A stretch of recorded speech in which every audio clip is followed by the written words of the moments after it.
నమస్తే అండి. అందరూ ఎలాగున్నారు? నేనైతే బాగున్నాను. మీరు కూడా బాగుండాలని కోరుకుంటున్నా. ఏంటక్క చాలా హ్యాపీగా ఉన్నట్టున్నావు అనుకుంటున్నారా? అదేం లేదండి. ఫస్ట్ టైం మన ఛానల్ స్టార్ట్ చేసినప్పటి నుంచి ఒక సబ్స్క్రైబర్ కామెంట్ చేశారు. పాలకూర రెసిపీ లాంగ్ వీడియో పెట్టక్క అని అయితే కామెంట్ చేశారు. ఇంతకు ముందు నేను షార్ట్ వీడియో సెండ్ చేశాను. అందుకని ఇంకా వాళ్ళు కామెంట్ చేశారనమాట లాంగ్ వీడియో పెట్టమని. ఇంకా వాళ్ళ కోసం టైం తీసుకొని మళ్ళీ ఇంకొకసారి పాలకూర రెసిపీ అయితే చేస్తున్నా. థ్యాంక్ యూ సో మచ్ అండి. నెక్స్ట్ టైం ఏ వీడియో కావాలన్నా ఏ రెసిపీ కావాలన్నా కామెంట్ చేయండి. నేనైతే వీడియో సెండ్ చేయడానికి ట్రై చేస్తాను. అండ్ నెక్స్ట్ వీడియోలోకి అయితే వెళ్ళిపోదాం. ఫస్ట్ అయితే పాలకూరని ఒక 3 టైమ్స్ అలా బాగా క్లీన్గా వాష్ చేసుకోవాలి. వాష్ చేసుకున్న తర్వాత చిన్న చిన్న పీసెస్ లాగా కట్ చేసుకోవాలి. చాలా చిన్నగా కట్ చేయాలి. అలా అయితేనే పాలకూర అనేది త్వరగా కుక్ అవుతుంది. కొంచెం పెద్ద పెద్దగా చేసామనుకోండి కొంచెం పచ్చివాసన వస్తుంది. అంత త్వరగా కుక్ కాదనమాట. అండ్ నెక్స్ట్ 2 ఆనియన్స్, ఒక టొమాటో, ఒక 4 గ్రీన్ చిల్లీ, వీటన్నింటిని చిన్న చిన్న పీసెస్ లాగా కట్ చేసుకోవాలి. నెక్స్ట్ అయితే ఇక్కడ అల్లం వెల్లుల్లి పేస్ట్ అయితే ప్రిపేర్ చేసుకుంటున్నా.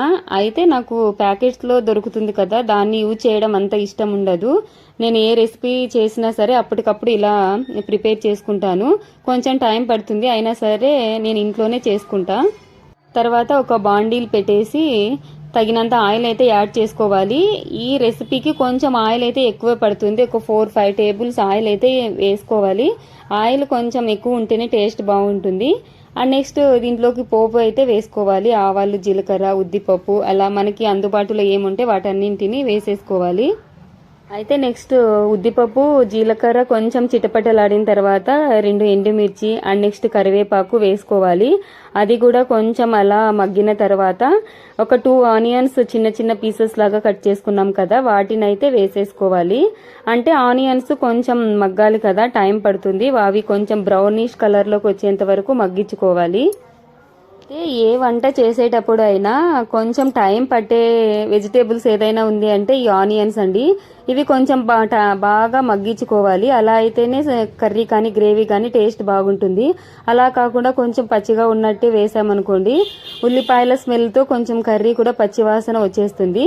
ఇలా చూడండి కొంచెం మగ్గాయి కదా బ్రౌనిష్ కలర్కి. అండ్ నెక్స్ట్ ఇక్కడ పచ్చిమిర్చి అయితే వేసుకోవాలి. వాటిని కూడా కొంచెం అలా మగ్గించుకోవాలి. తర్వాత నెక్స్ట్ అల్లం వెల్లుల్లి పేస్ట్ రెడీ చేసాం కదా, ఇంకా 1 స్పూన్ అల్లం వెల్లుల్లి పేస్ట్ అయితే వేసుకోవాలి. ఇంకా వీటన్నింటినీ బాగా మిక్స్ చేసి అవి కొంచెం మగ్గిన తర్వాత టొమాటో మనం చిన్న చిన్న పీసెస్ లాగా కట్ చేసుకున్నాం కదా, వాటిని కూడా వేసేసి బాగా మగ్గించుకోవాలన్నమాట. ఒక 10 మినిట్స్ టైం పడుతుంది.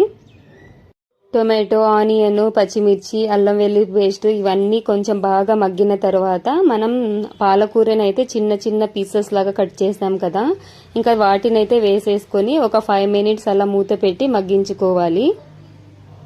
అది కొంచెం మగ్గిన తర్వాత 1 స్పూన్ సాల్ట్ అయితే యాడ్ చేసుకోవాలి. మళ్ళీ ఒకసారి అలా మిక్స్ చేసేసి మూత పెట్టి ఒక 2 మినిట్స్ అలా మగ్గిస్తే సరిపోతుందండి.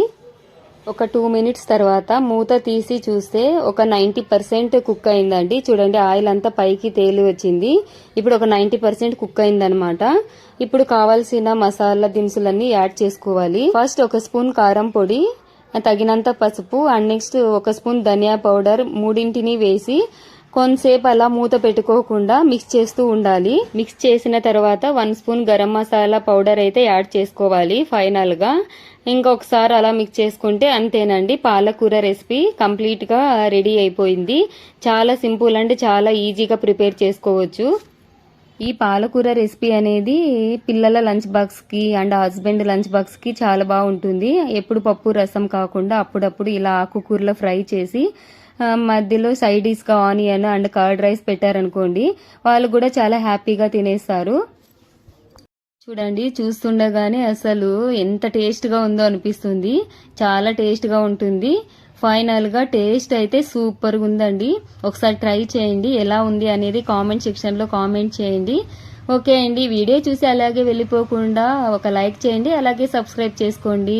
ఉంటా మరొక మినీ వ్లాగ్ తో మీ ముందుకైతే వచ్చేస్తా. ఓకే మరి బాయ్.